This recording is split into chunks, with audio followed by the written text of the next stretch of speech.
మొన్న medical college వ్యవహారం మీద రాష్ట్ర వ్యాప్తంగా వైసీపీ నేతలు చేసిన ఆందోళనపైన రాష్ట్ర వ్యాప్తంగా కేసులు నమోదయ్యాయి. ముఖ్యంగా మచిలీపట్నంలో వైసీపీ నేతలు అక్కడ కాలేజీ దగ్గరికి వెళ్లే ప్రయత్నాలు అడ్డుకున్నారు. ఈ నేపథ్యంలో 400 మీద పేరుని కిట్టుతో పాటు పేరుని వీళ్ళందరి మీద 400 మీద కేసులు నమోదు చేసి ప్రస్తుతం మచిలీపట్నం వైసీపీ ఇన్ఛార్జి పేరుని కిట్టు ఉన్నారు మాట్లాడదాం. దాదాపు 400 మంది మీద కేసు పెట్టారని తెలుస్తుంది. ఆ రోజు ఏం జరిగింది అన్న? ఇదేం కొత్త ఏంటి, మీరు చూడలేదా? జనాలు ఈరోజు బాగాలేకపోయినా, ఇప్పుడు నీ దగ్గరికి వచ్చింది, నీకు 2 పిల్లలు ఉన్నారు, నీకు తల్లికి వందనం రాలా, నువ్వు ఈరోజు సార్ నాకు ఈ ప్రభుత్వంలో తల్లికి వందనం రాలేదంటే నీ మీద కూడా కేసు పెడతారు. కాబట్టి కేసులు పెడతాం వీళ్ళకి అలవాటే. ఎవరు దడవరు. ఉన్న మెడికల్ కాలేజీ నువ్వు కట్టలేదు, నువ్వు తీసుకురాలేదు, నువ్వు శాంక్షన్ చేయలేదు. జగన్మోహన్ రెడ్డి గారి హయాంలో మా బందరకు మెడికల్ కాలేజ్ వచ్చింది. దాని ద్వారా పేద మధ్యతరగతి పిల్లలు డాక్టర్ అవుదామని ఎన్నో ఆశలతో అక్కడ చదువుకుంటున్నారు. ఈరోజు నువ్వు ప్రైవేటైజ్ చేస్తానంటే ఎదురు తిరిగి అడిగే స్వాతంత్రం కూడా లేకపోతే మనం ఎక్కడ బతుకుతున్నాం? ఈ హిట్లర్ పాలనలో ఉన్నామా, లేకపోతే రాజ్యాంగబద్ధంగా బతుకుతున్నామా ఏంటి? అంబేద్కర్ రాజ్యాంగం ఉందా లేదా అనేది అడగడానికి వెళ్ళాం. 400 మంది మీద కేసులు అన్నారు. నోటీసులు ఆల్రెడీ 100-150 మందికి పంపించేశారు. పంపించినా నిన్ను ప్రశ్నిస్తాకి మేము ఎప్పుడూ రెడీగానే ఉంటాం. మేము జగన్మోహన్ రెడ్డి గారి మనుషులమయ్యా. మేము ఏ కేసులకి భయపడం, ఎప్పుడూ వస్తూనే ఉంటాం. ఇప్పుడు తాజాగా మీ అధినేత ఒక కొత్త కాన్సెప్ట్ తీసుకొచ్చారని తెలుస్తుంది.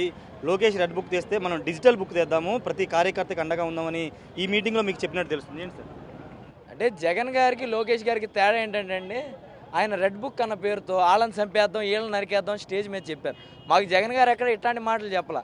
ఆయన చెప్పింది ఒకటి, ఈ డిజిటల్ బుక్లో అధికారం ఉందన్న మతంతో అన్యాయంగా కార్యకర్త మీద కానీ లేదా నార్మల్ పీపుల్ మీద కానీ ఎవరైనా దాడి చేసినా, దాడులకు దిగినా, లేదా ఒక అధికారి తెలుగుదేశం ప్రభుత్వం మేము ఏమైనా చేయొచ్చని ఇబ్బంది పెడితే వాళ్ళందరి పేర్లు వాళ్ళు చేసిన సమస్యని ప్రూఫ్లతో సహా పెట్టండి, దాని మీద యాక్షన్ తీసుకుంటామని చెప్పారు. కానీ వీళ్ళని చంపేద్దాం, నరికేద్దాం, వీళ్ళని నరికితేనే నీ మీద కేసులు ఉంటేనే నీకు పదవులు వస్తాయని లోకేష్ లాగా ఎక్కడ తప్పుడుతనంగా మాట్లాడలేదు జగన్ గారు. క్లియర్గా మీకు అన్యాయం జరిగితే దాంట్లో మీరు దాన్ని పెడితే దాంట్లో స్టోర్ అయ్యి ఉంటుంది, దాని మీద యాక్షన్ తీసుకుంటాం అని చెప్తారు. అంటే ఒక ఇండైరెక్ట్ వార్నింగ్ ఇస్తున్నారా కూటమి వాళ్ళకి? అధికారంలోకి వచ్చిన తర్వాత ఏ ఒక్కరిని వదిలిపెట్టమనే ఉద్దేశంలోనే డిజిటల్ బుక్ తెచ్చారనుకో. ఇప్పుడు అదేదో సినిమాలో అమ్మ అంటే ఒక రకంగా ఉంటుంది, అమ్మ అంటే ఒక రకంగా ఉంటుంది అని చెప్తారు చూడండి. అట్లాగే ఇది మీరు ఎలా అర్థం చేసుకుంటే అట్లాగా. నువ్వు తప్పుడు పనులు చేసావంటే నీకు ఇది వార్నింగ్ లాగే ఉంటుంది. నువ్వు మంచి గుణంగా చూస్తే అబ్బో జగన్ గారు వాళ్ళ కార్యకర్తను బలోపేతం చేయడానికి వాళ్ళ కోసం మంచి చేస్తాకే చెప్తున్నాడు అన్నట్టు ఉంటుంది. మనం చూసే విధానం బట్టి ఉంటుంది. మనం కార్యకర్తను కొడతాకి వెళ్ళాం, కొట్టాం, అయితే నీకు అది వార్నింగే కదా, రేపు వస్తే యాక్షన్ తీసుకుంటామండి. కాబట్టి చూసే వాళ్ళకి చూసినట్టుగా ఉంటుంది. ఫైనల్గా చిన్న వయసులో ఎమ్మెల్యే అభ్యర్థిగా పోటీ చేస్తారు, చిన్న వయసులోనే కేసులు ఎదుర్కొంటున్నారు. వెనక్కి తగ్గే అవకాశం ఉంటుందా, ముందుకు వెళ్ళే అవకాశం? ఏమో ముందరికి వెళ్తున్నాం కాబట్టి ఆయన మీటింగ్లకు వస్తున్నాం, లేకపోతే ఇంట్లో దాక్కునేవాడిని కదా. ఏముండదండి.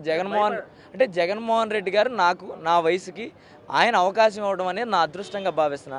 ఎందుకంటే ప్రజాప్రతినిధిగా ఇంత చిన్న వయసులో రావడం అనేది నిజంగా ఇంతకుముందు కాంగ్రెస్ ప్రభుత్వం రావాలంటే చాలా కష్టాలతో ఉండేది. ఈరోజు జగన్మోహన్ రెడ్డి గారు నాకు అవకాశం ఇచ్చారు. ఈరోజు అవకాశం ఇచ్చాక నేను పారిపోయి ఇంట్లో దాక్కుంటే అసలు జగన్మోహన్ రెడ్డి గారు నాకు ఇచ్చిన అవకాశాన్ని నేను వినియోగపరుచుకున్నట్ట, లేకపోతే నేను పనికిరానని చెప్పినట్టే ఉంటుంది. కాబట్టి ఖచ్చితంగా నాలో ఊపిరున్నంత వరకు జగన్ గారి సీటు ఇచ్చినా ఇవ్వకపోయినా ఈ పార్టీ జెండా మోస్తూ కార్యకర్తలకు అండగా నా సాయశక్తిలో నిలబడతా ఉంటాను. ఖచ్చితంగా జెండా కార్యకర్తగా మోస్తారు ఊపిరినంత వరకు అని పేరుని కిట్టు చెప్తున్నారు. రెడ్ బుక్కి ఈక్వల్గా డిజిటల్ బుక్ రాబోతుంది. కానీ డిజిటల్ బుక్ రెడ్ బుక్ లాగా మనుషులను చంపేయమని అది చెప్పదు. పూర్తిగా ఎవరికైతే అన్యాయం జరిగిందో చట్టపరంగా వాళ్ళ మీద చర్యలు తీసుకోవడానికి డిజిటల్ బుక్ తీసుకొచ్చామని చెప్తున్నారు. ఏదేమైనప్పటికీ 400 మీద కాకపోతే 4000 మంది మీద కేసులు పెట్టుకున్న ప్రజా పోరాటం ఆపేది లేదని పేరుని కిట్టు అయితే చెప్తున్నారు. కెమెరా పర్సన్ సాయితో రాజేష్, బిగ్ టీవీ, అమరావతి నుండి.